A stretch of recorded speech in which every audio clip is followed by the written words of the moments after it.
She was told women would never fight in the UFC. She made them change their minds in 6 seconds. This is the story of a woman who didn't ask for a seat at the table. She built the table. In the next 5 minutes, the arm bars, the betrayal, the fall, and what it cost her to change everything.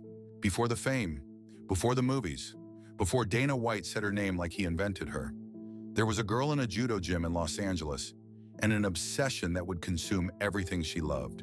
Ronda Jean Rousey was born in 1987 in Riverside, California. She did not speak a full sentence until she was 6 years old, a childhood speech impediment, a legacy of the stroke she suffered at birth.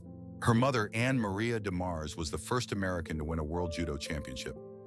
Judo wasn't a hobby in the Rousey house, it was blood. When Ronda was 8, her father Ron Rousey died, a sledding accident.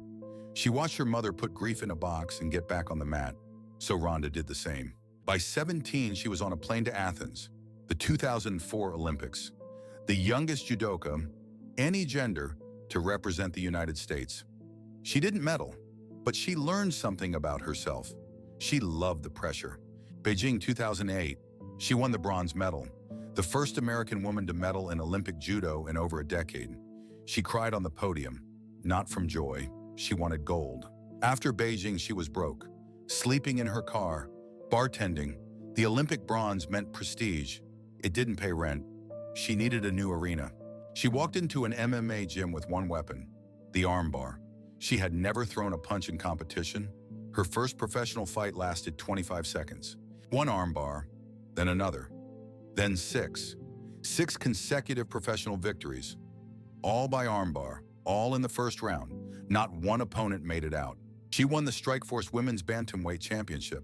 The women's division she was fighting in had just been created.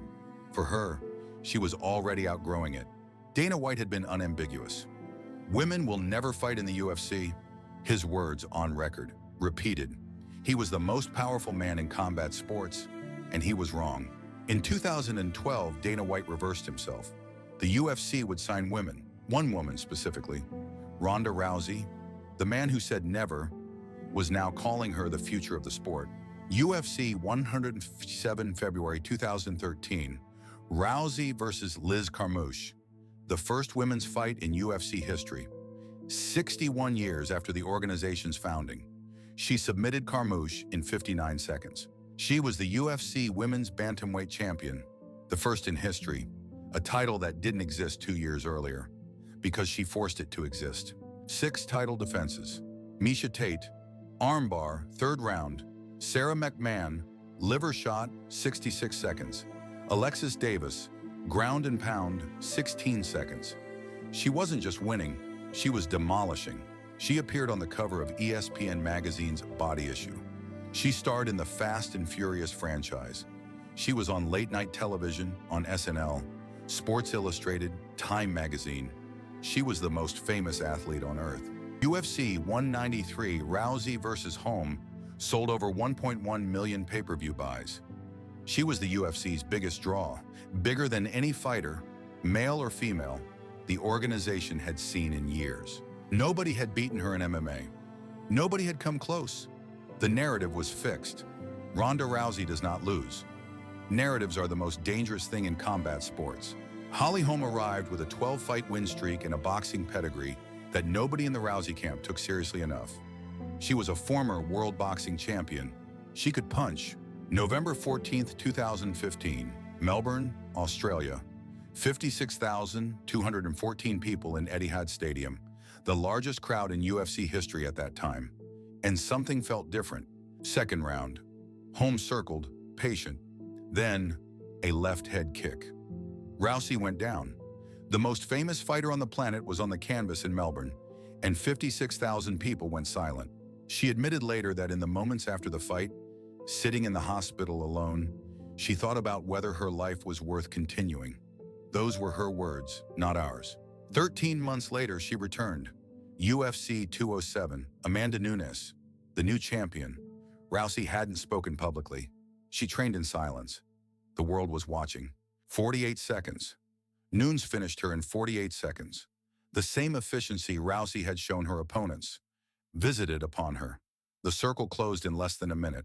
The interviews became erratic. The social media silence was total. She tried WWE and was brilliant at it, but something in the fighter had gone somewhere unreachable. Here is what she built. Before Rousey, the UFC had no women's divisions, none. Today there are 4.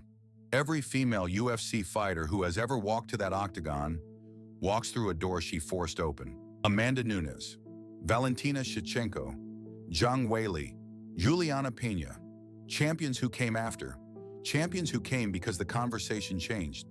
The conversation Rousey started. In 2018, she was inducted into the International Judo Federation Hall of Fame. The bronze medal girl from Beijing, now permanent in the sport that made her. She became WWE Raw Women's Champion. She sold out WrestleMania. She could always perform. Because for Ronda Rousey, the line between fighting and theater was always thinner than people thought. She wrote a memoir. She talked about the anxiety, the identity crisis, the years when fighting was the only self she had. She did not ask for sympathy, she asked for honesty. So did we. The 10 count is not only for fighters who lose, it tolls for fighters who change everything. For the ones who carry the sport forward and pay the price no one tells you about. She was not unbeatable. She was necessary. And the sport, the entire sport, is different because she existed. Because she refused the word never. Who else changed the sport from the outside in? Every week on the 10 count, the fighters who rewrote the rules. Subscribe. The next story is already waiting.